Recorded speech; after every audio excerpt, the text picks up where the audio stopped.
Clasificación A. Apto para todo público.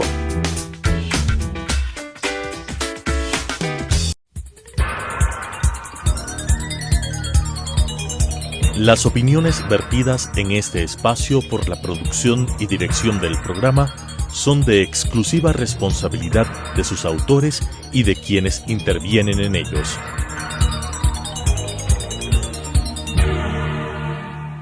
Telesucesos Canal 29 presenta Enfoques, pensamiento libre y crítico. Día a día buscaremos diferentes visiones para la comprensión de la realidad del tercer milenio. Enfoques, un espacio que une noticia, análisis y opinión. Bienvenidos. Gracias por estar con nosotros nuevamente aquí en Enfoques en Telesucesos. El día de hoy tenemos que invitar a Karen Garzón Scherdek. Ella es directora de Relaciones Interinstitucionales e Internacionales de la Universidad Internacional CEE. Karen tiene una licenciatura en multilingüe, es magíster en Relaciones Internacionales y además tiene un diplomado en temas en los altos estudios nacionales del Ecuador en diplomacia, otra maestría. Ella es una gran analista en temas no solamente del Ecuador, sino del mundo entero, y con ella queremos conversar sobre lo que está pasando en la región debido a la guerra de Ucrania. Karen, vemos que lamentablemente la guerra continúa, aunque, como te decía fuera de micrófono, ya no estamos tan al pendiente. En los primeros días, semanas, todos mirábamos lo que pasaba, cómo reaccionaba Ucrania, qué pasaba con el resto del mundo, pero ahora es durísimo lo que está viviendo Ucrania y la zona. Nosotros vemos afectados por precios, pero ya no estamos en el día a día. No, yo creo que esta guerra no la gana nadie, por más que ayer decían Putin la está ganando. Entonces, ¿cómo ver cómo se está reflejando aquí en la región por los problemas que enfrenta la población por alzas de combustibles, alzas de insumos de primera necesidad? Ecuador congeló los combustibles, pero vemos problemas en Colombia, en Perú, en Panamá, además Colombia viviendo un cambio de mando. ¿Cómo analizar los efectos que tienen en el mundo global los temas que están pasando en Europa del Este, no? Muchas gracias, Claudia, por invitarme a tu programa. Saludos a toda la audiencia, quienes nos escuchan. Efectivamente, tú mencionaste algo que es crucial, y es que en una guerra no hay ganadores. Nosotros hemos visto que desde el día en el que se desató este conflicto, desde el día en el que Rusia invade Ucrania, han habido miles de muertes de soldados, muertes también de civiles, y es algo que afecta directamente a ambos países. Pero también hay un tema sustancial, y es el hecho de que en una primera instancia nosotros no teníamos claro cuál era el alcance de esta invasión, qué es lo que efectivamente buscaba Vladimir Putin. Al parecer, al día de hoy la estrategia es ganar terreno, afectar, desestabilizar al país en todo lo que se pueda y obtener la mayor ganancia para Rusia. Esto, por supuesto, ha traído efectos negativos, no solo para Ucrania, sino también a nivel internacional.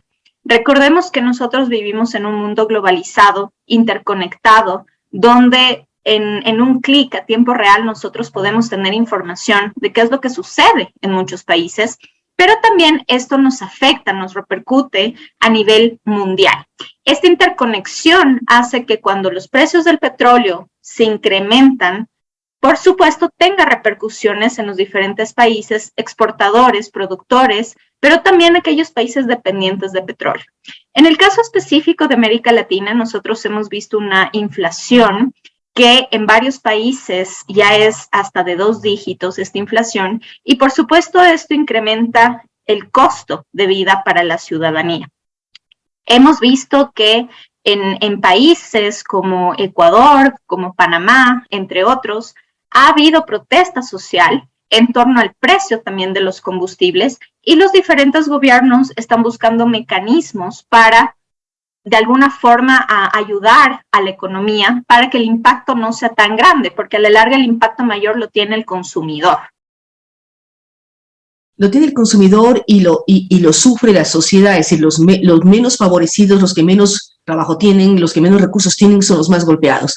Y vemos el efecto porque, por ejemplo, países como Estados Unidos, que básicamente, desde que yo me acuerdo, no ha habido inflación, ahora tienen inflación, y uno siente esos cambios. O sea, en son de broma uno puede decir, han sido muy famosas para el mundo latinoamericano las tiendas de $1 en Estados Unidos. Ahora todas valen $1.50. Hay notas, efectivamente, cómo la inflación está golpeando a Estados Unidos. Estuvimos hace unos días con personas de España. España está con el 10% de inflación. Ecuador, al estar dolarizado y por diferentes razones, casi no tiene inflación, pero no sabemos qué va a pasar con el mundo porque aparentemente va a haber un periodo de recesión global muy complejo generado por la guerra, por incremento de combustibles, por falta de granos, porque ha sido Ucrania el granero de Europa. Lo que más sube es el pan en el mundo entero, lo que más sube es el aceite por la semilla de girasol. ¿Cómo mirarlo desde acá y cómo prepararnos también como Ecuador para poder enfrentar, y el gobierno, luego del paro que vivimos de 18 días, lograr lo que tú decías hace unos momentos, la inversión social, pero al mismo tiempo que el país siga funcionando, porque por un lado ayudas, pero por otro lado también tienes que cobrar impuestos, o sea, es una fórmula un tanto compleja. En América Latina considero que ha habido un doble impacto, por así decirlo, porque recordemos que América Latina es un continente que tiene unas grandes desigualdades sociales, estructurales, y esto repercute directamente a la población más pobre.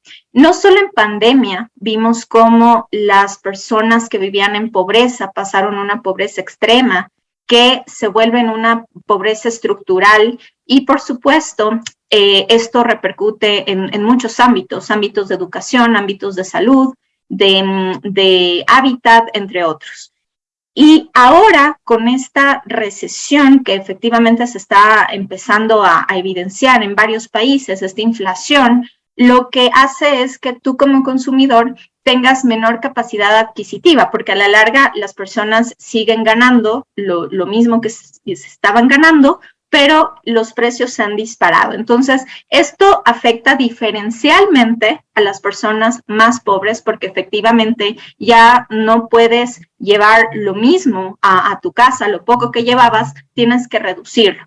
Y esto preocupa principalmente en la población más pobre, porque, por supuesto, trae consigo un sinnúmero de impactos principalmente sociales, económicos, de salud, y recordemos que en Ecuador tenemos un alto porcentaje también de desnutrición crónica con los niños, que es particularmente centralizado en el campo, donde llega al 36% de acuerdo a datos del UNICEF.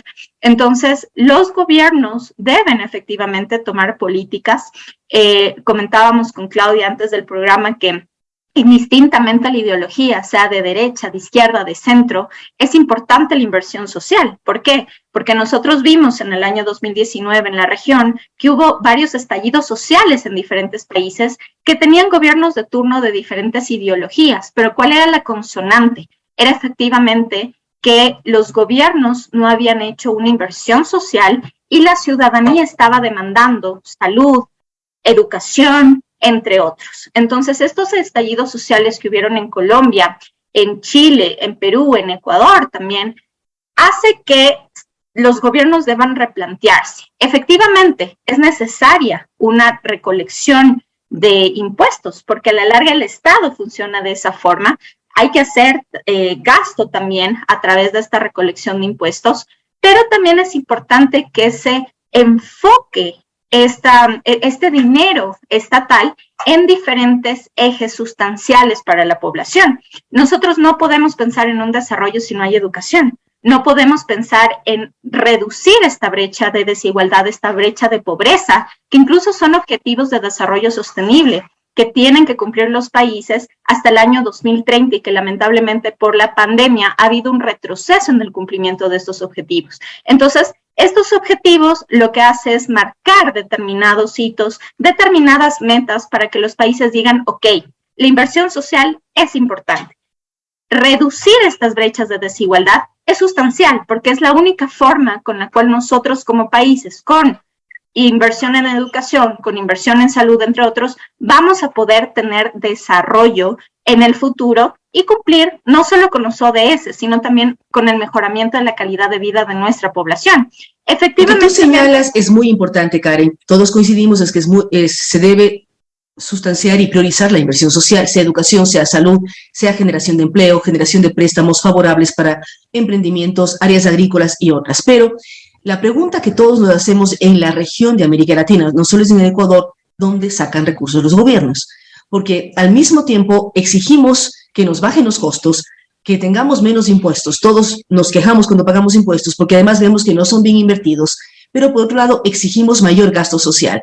Entonces, ¿cómo hacer que también la población entienda que lo que no es culpa de X, Y o Z gobierno, a veces situaciones nacionales porque vienen por el efecto internacional al ser un mundo globalizado, pero al mismo tiempo, cómo lograr comprender y entender de dónde pueden venir los recursos para inversión social?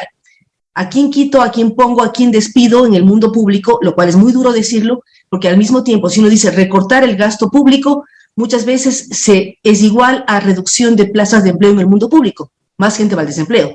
Entonces hay una serie de elementos que deberían ser analizados a profundidad para saber en los países de América Latina. Efectivamente, en el 2019, desde Colombia hasta Chile, toda la costa del Pacífico, vivimos estallidos muy complejos por el tema social. Brasil vivió momentos duros, Bolivia vivió momentos durísimos. Entonces, ¿cómo dar una idea para que la población también entienda que no es tan simple, pero al mismo tiempo, cómo podemos poner de nuestra parte para que las cosas funcionen? Por eso se llama, querida Claudia, el arte de gobernar, porque no es nada fácil.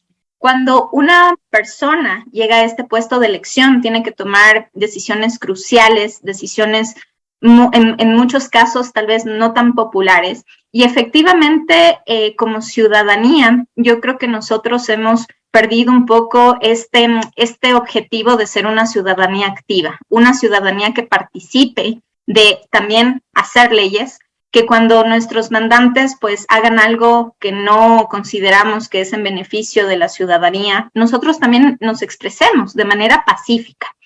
Y esto hace que nosotros como ciudadanía podamos participar de las diferentes decisiones que también se toman, no solamente por parte del gobierno, también por parte del Ejecutivo, por parte de los GATS, entre otros.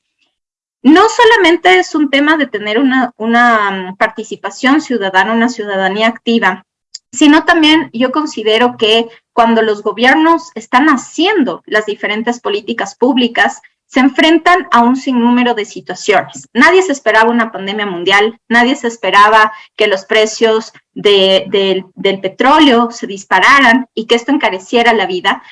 Y considero que efectivamente los gobiernos deben ser muy estratégicos. Siempre se dice desde la democracia, desde ciencia política, que los gobiernos son la representación del pueblo. Ellos son efectivamente el pueblo es el mandante, el pueblo elige a sus gobernantes y los gobernantes traducen las necesidades, las demandas de la ciudadanía. Y en ese sentido yo creo que los diferentes gobiernos deben priorizar. Más allá de lo que sea lo lógico, que sea lo racional, deben ser gobiernos eficientes donde efectivamente se evidencie que se está haciendo una inversión social.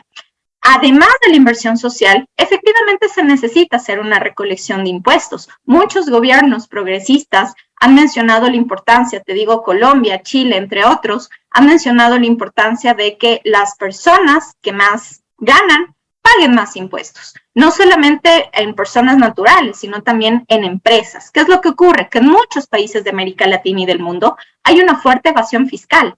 Entonces, si de las grandes corporaciones, de las personas que más ganan, entonces, si en lugar de hacer esta inversión social, evasión fiscal, tú miras que efectivamente se está invirtiendo en educación, se está invirtiendo, no se está desviando por corrupción, sino que efectivamente se está invirtiendo en la sociedad, en políticas públicas.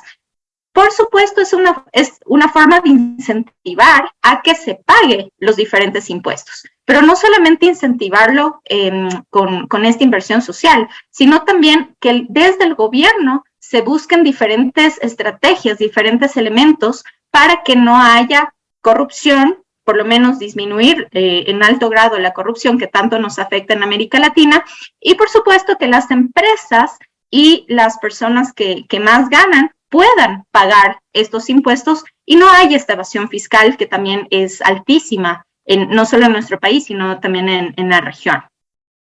Que no haya evasión, pero también al mismo tiempo que se garantice el buen uso de ese pago de impuestos, porque a veces uno dice, bueno, pago impuestos, pero las carreteras tienen agujeros, como ejemplo. Es decir, haciendo una rendición de cuentas. Ahora, Karen, ¿cómo lograr en América Latina especialmente tener políticas de Estado a largo plazo? Porque el problema es que el gobierno que se inaugura, gobierno que primero tiene que entender qué gobierno le pasaron. O sea, un poco transparentar las cifras, porque una cosa es lo que el gobierno que sale cuenta y otra cosa es lo que el gobierno que entra encuentra. Son dos realidades diferentes. Pero ¿cómo lograr políticas de Estado a largo plazo enfocadas en inversión social? Saber que no importa qué gobernante esté manejando el arte de gobernar que tú bien mencionas, pero van a estar garantizadas ciertos ítems para la población que más lo necesita. Entonces, ¿cómo apuntalar eso? ¿Cómo garantizar en temas de educación una política a largo plazo? Una política que permita acceso a educación de calidad, porque no es solamente acceso a ir a una escuela, es tener educación de calidad que sea igual en el campo, en la ciudad, en la costa, en la Amazonía. O sea, ¿cómo ir logrando esto de políticas de Estado a largo plazo, que es un tema pendiente, sobre todo en América Latina? Efectivamente, nosotros en América Latina vemos que lo que hace un gobierno, luego de 4 o 5 años viene otro gobierno y trata de cambiarlo todo, se sigue utilizando este discurso de que todo lo malo se hizo en el anterior gobierno y el nuevo gobierno trata de poner la casa en orden y esto toma mucho tiempo. Efectivamente, desde ciencias sociales se ve la importancia de que las políticas sean políticas de país, no políticas de un gobierno de turno que a la larga va a estar 4 años, si es que es reelecto tal vez 8 años, sino que sean políticas de país, es decir, que el país sepa a dónde va a ser conducido, a dónde quiere llegar. Efectivamente, esto que tal vez suena un poco disperso, dependiendo desde dónde se lo mire, tiene un punto de armonía cuando nosotros decimos Ecuador es un país que tiene desnutrición crónica en niñas y niños. ¿Hacia dónde queremos llegar en torno a esto? Necesitamos combatir esto y, por supuesto, ¿qué políticas públicas necesitamos para lograrlo? Esto es algo que indistintamente el gobierno de turno que haya, es algo que Ecuador debe lograr. Y esto va de la mano, vuelvo a los Objetivos de Desarrollo Sostenible de Naciones Unidas, va de la mano con estos objetivos. Entonces es importante que como país se sienten las bases de esta política pública que es tan importante, que va a permitir efectivamente evidenciar la inversión social que ha sido el eje conductor de este conversatorio, de esta entrevista, y por supuesto que se vea reflejado en que a pesar del gobierno de turno, a pesar del o el mandante que esté conduciendo el país, efectivamente ganemos como país, efectivamente tengamos resultados a mediano, a largo plazo de esta inversión social. Por eso es llamada inversión social, porque a la larga trae beneficios para la ciudadanía, reducen las brechas de desigualdad, se evidencia que las personas que viven en condición de pobreza reducen estas condiciones de pobreza y pobreza extrema y pueden tener acceso a ejes sociales y mejorar su condición de vida. Entonces, la importancia es que los países empiecen a comprometerse a desarrollar estas políticas públicas y de esta forma se vean traducidos en mayores réditos y mayores beneficios para la población en general. Ecuador vive este momento un punto de quiebre luego de las manifestaciones y el paro de 18 días que enfrentamos, de mayor manera en la Sierra Ecuatoriana y en la Amazonía. La costa un poco vivió otras circunstancias, pero igual se vio duramente afectada. ¿Cómo hacer que este punto de quiebre, las mesas de diálogo, lleguen a grandes acuerdos más allá del gobierno de turno y más allá de los dirigentes de la CONAIE o de la CONFENAIE o de la FEINE? Es decir, que sirvan para garantizar líneas grandes de inversión o de políticas de Estado que mencionamos, de inversión país, y que esto efectivamente, digamos, en 10 años vamos a ver resultados en temas de educación. No podemos verlos antes. Y además, enseñar a la población que hay temas que hay que esperar.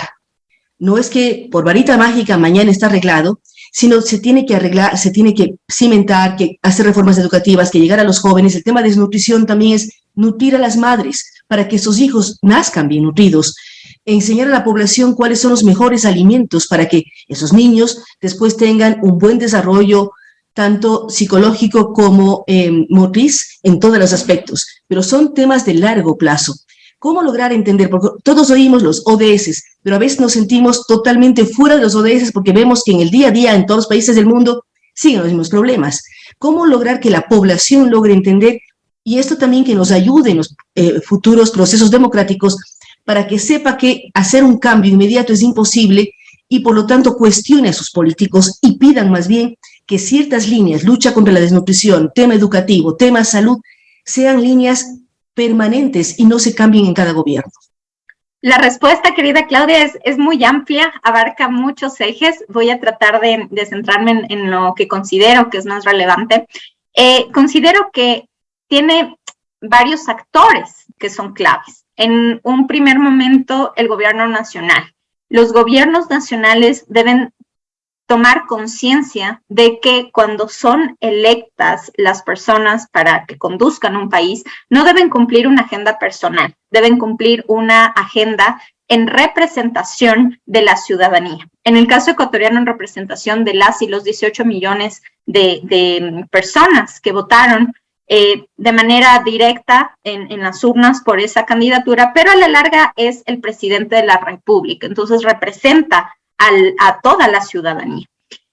En ese sentido, considero que el gobierno nacional, el gobierno central, tiene que tener políticas públicas transversales, políticas públicas eficientes y priorizar.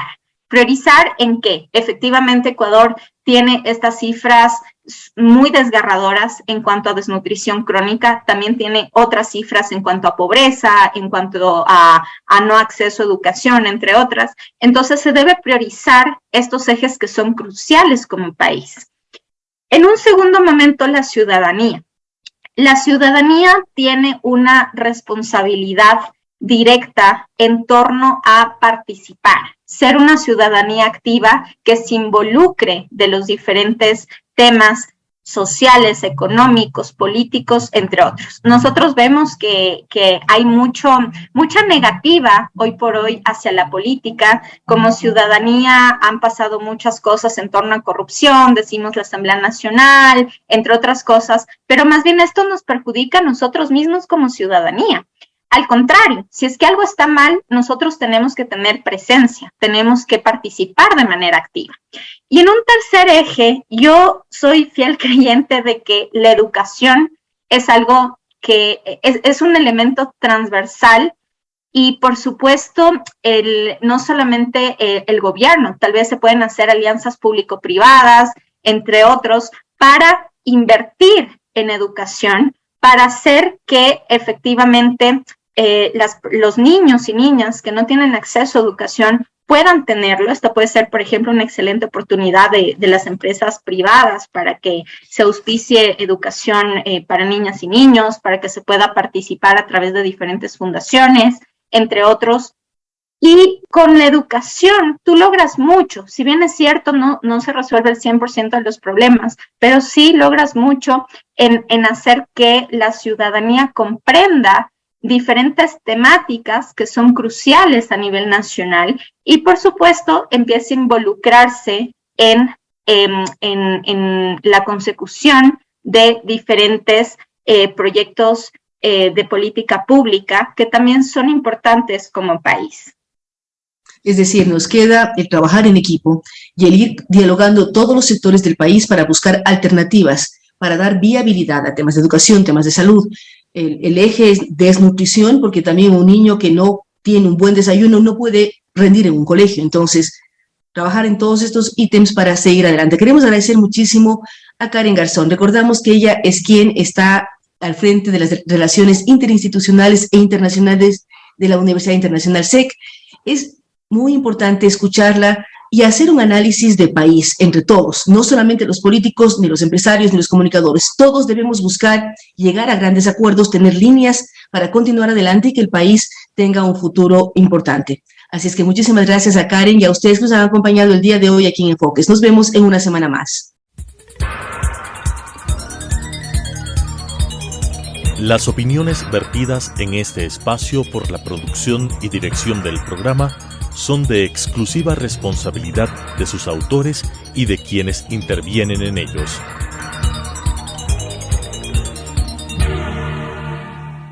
Telesucesos Canal 29 presentó Enfoques, pensamiento libre y crítico.